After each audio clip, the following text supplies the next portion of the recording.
Hey everyone, this is Geeky Panda here, bringing guys another one of my Panda's opinions, and like the title says, Telltale Games is in a lot of trouble, with massive layoffs only leaving 25 employees left to work on obligations for their partners.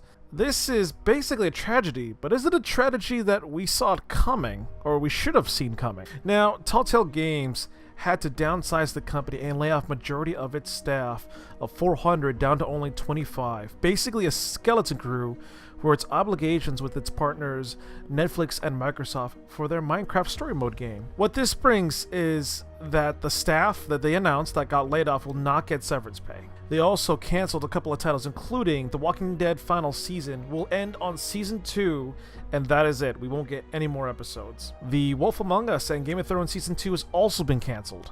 And Stranger Things, the season that was going to be coming out, has been canned as well. With this, there have been game companies and publishers out there with open arms saying, hey, come work for us, come apply to us, which again, power to those companies out there trying to open up their doors, getting a lot of these people jobs again. With that, how did it come to this? Did we really see this coming? Well, basically, yeah, we should have seen this coming and expected it. We were on the verge of greatness. We were this close. How did this come to be? This was actually a coming tragedy for Telltale Games. Something that sadly, majority-wise, they constructed their own doom, and here's why. First off, they were a private company. They had no publishers to back them up, support them when needed, give them financial help, or anything else. They were literally on their own, and they also were their own publishers as well, so that cost a lot of money, which they also had a publishing program trying to help out other developers publish games. Granted that they were doing a really nice, awesome thing, but it cost money to publish those games, and they had to put their program of Telltale Publishing on a hiatus because of financial situations. Another thing is they had way too many licenses for their titles. Licenses cost money, and with the different games that they made, about 9 to 10 of them was licenses for movies, comic books, graphic novels, and other games as well. You need to pay money in order to use licenses. Like, let's take The Walking Dead. They had to pay license to use The Walking Dead name and everything else for their game. They also got stuff like Minecraft, Tales from the Borderlands. Everything cost money. Another thing is they had games on multiple platforms. Now, it costs a lot of money to make a game. It costs a lot more money to make a game on multiple platforms. They had their titles available on not only the past gen systems, the PC, the current generation systems, and even your mobile device. All of that costs a lot of money. There were also company troubles that was brewing that was in a couple of news articles. First off, back in 2014 to 17, it was announced that the staff were put in a perpetual state of crunch time. Now, crunch time usually happens near the end of the game's development. Game developers will work long, hard, painstaking hours to try to finish the game on time, squash any bugs they see, all that stuff.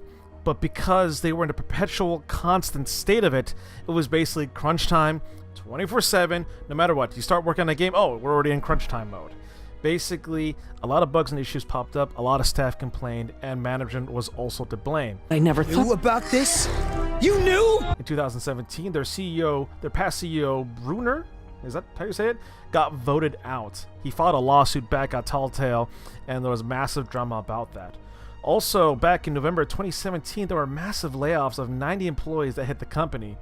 Most were to blame on their management structure, and it actually ended up being 25% of their workforce. Now again, these are all very good, valid reasons that basically we could see why Telltale Games had to lay off majority of their employees. They did made a lot of money because, and they're so popular with games like the Walking Dead series. But due to everything that was involved, the licenses they have to pay, their workforce, company issues, their own private company, and more, it's not hard to see why that it came to this.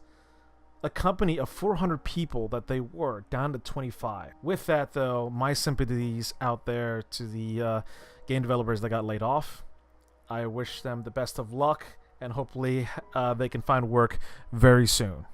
But with this, these are all really good reasons why I could see that Telltale Games had to lay off majority of its employees because they were spending so much money, and the only way that they could do it is to just cut out a majority of their workforce.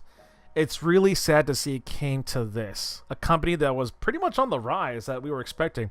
I personally got excited for when they announced the Stranger Things game season, as well as a lot of us were patiently waiting for The Wolf Among Us Season 2, Game of Thrones Season 2, and ultimately the final season of The Walking Dead.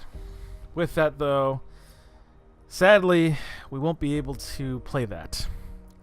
This is a tragedy in its own right, but it is seriously a tragedy we should have seen coming.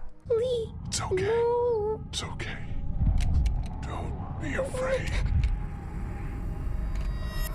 I'll miss you. Thank you guys for watching this video. Please post down in the comment box of what you think about this. What games were you excited to play that they were working on?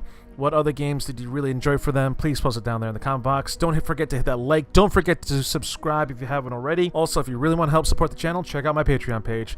This is Geeky Panda here. I'm out. Stay geeky, my friends.